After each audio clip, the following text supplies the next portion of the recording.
Hello everyone, কেমন আছো তোমরা সকলে? আমার নতুন একটি ব্লগে তোমাদের অনেক অনেক ওয়েলকাম।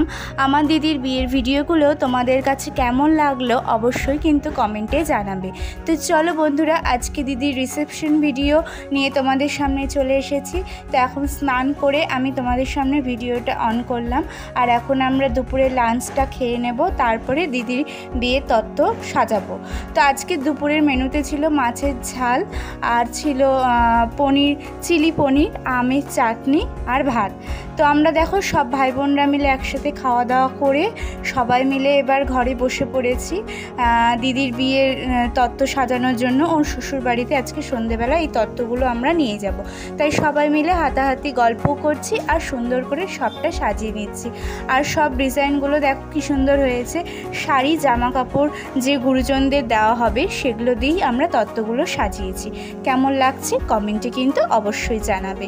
তো এখানে আমার সব দিদিরা আছে, দিদিদের বর মানে আমাদের জামাইবাবুরা আছে, ভাস্তা ভাগনা দিদি ভাই বোন সবাই মিলে বসে আড্ডাও মারছি, আর এদিকে আমরা গল্প করতে করতে সব তত্ত্ব সাজিয়ে নিয়েছি। দেন সন্ধ্যাবেলা আমাদের বাস আসবে, সবাই মিলে আমরা দিদির শ্বশুরবাড়িতে যাব। তো চলো ভিডিওটা কন্টিনিউ করো। তো দেখো সন্ধেবেলা আমাদের বাড়িতে সামনেই আর কি রাস্তায়, বড় রাস্তায় বাসটা চলে এসেছে, আর আমরা কিন্তু বাসে উঠে গেছি। আর লাকিলি আমি কিন্তু জানলার ধারেই সিট পেয়েছি। প্রচণ্ড গরম ছিল, আর দেখো সবাই কীরকম কষ্ট পাচ্ছে গরমে। আর এখন বাস এখনও ছাড়েনি, সবাই উঠবে তারপরে ছাড়বে। তো এখানটায় আমার বাড়ির প্রতিটা সদস্য এখানে আছে। তো আমরা সবাই মিলে দিদির শ্বশুরবাড়ি যাচ্ছি। তো ভিডিওটা আশা করছি তোমাদের খুব ভালো লাগবে। তোমরা কেউ স্কিপ করবে না, ভিডিওটা এনজয় করতে থাকো।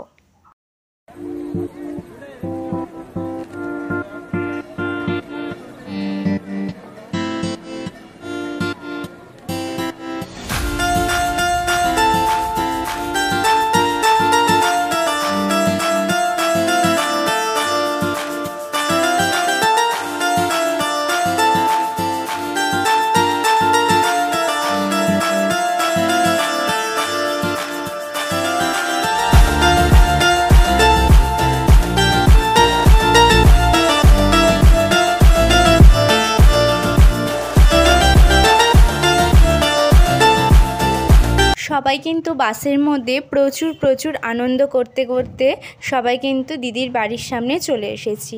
তো দিদির বাড়িতে রিসেপশন পার্টিটা হয়নি, পার্টিটা হয়েছিল একটা লজে। তো সেখানেই আমাদের বাসটা দাঁড়িয়েছে, আর সবাই তত্ত্বগুলো হাতে হাতে নিয়ে এবার আমরা এই লজটাতে ঢুকছি। তো চলো দিদির সাথে দেখা করার জন্য তো আমি তো ভীষণ এক্সাইটেড, আর তোমরাও নিশ্চয়ই এক্সাইটেড যে আমার দিদিকে কেমন লাগছে। তো চলো বন্ধুরা। তো বাইরের ডেকোরেশনটা কিন্তু খুব সুন্দর করে সাজিয়েছে। তো এবার আমরা ভেতরে সবাই মিলে ঢুকছি। এত গরম, আর বাসের মধ্যে এতটা জার্নি করে আসলাম, সেই জন্য ভীষণ সবাই ক্লান্ত হয়ে গেছিলাম।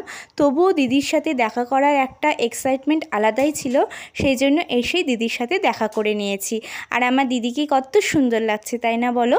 অবশ্যই কমেন্টে জানিও আমার দিদিভাইকে তোমাদের কেমন লাগছে। আর এখানটায় সব কন্যাযাত্রীদের বসার জায়গা করেছিল, আর আমরা বসতে না বসতেই আমাদেরকে সবাইকে কিন্তু টিফিন আর ঠান্ডা সবাইকে দিয়েছিল। যেহেতু আমরা অনেক দূর থেকে এসেছি তাই সবাই ক্লান্ত হয়ে গেছিলাম, তাই সবাইকে টিফিন দিয়েছিল। আর টিফিনগুলো আমরা সবাই খেয়ে হাত মুখ ধুয়ে একটু ফ্রেশ হয়ে নিয়েছিলাম। দেন সবাই আবার একটু সাজুগুজু করে মেকওভার করে দিদির সাথে গিয়ে দেখা করলাম। তো আমরা এখানে সবাই বসে গল্প করছিলাম, আর কয়েকটা ছবি টবি তুললাম, রিলস বানালাম। দেন দিদির সাথে ছবি টবি তুলেই এবার আমরা খেতে বসে যাব। যেহেতু কালিয়াগঞ্জ থেকে বালুরঘাট অনেকটাই দূর, আবার আমাদের সকলকে ফিরতে হবে, প্রচুর রাত হয়ে গেছিলো। তো আমরা সবাই মিলে তাড়াতাড়ি খাওয়া দাওয়া করতে বসে গেছি। তো চলো বন্ধুরা, আজকের ভিডিওটা আমি এখানেই শেষ করলাম। তো চলো আজকের মতো বাই, দেখা হচ্ছে নেক্সট ভিডিওতে। ততক্ষণ তোমরা ভালো থেকো।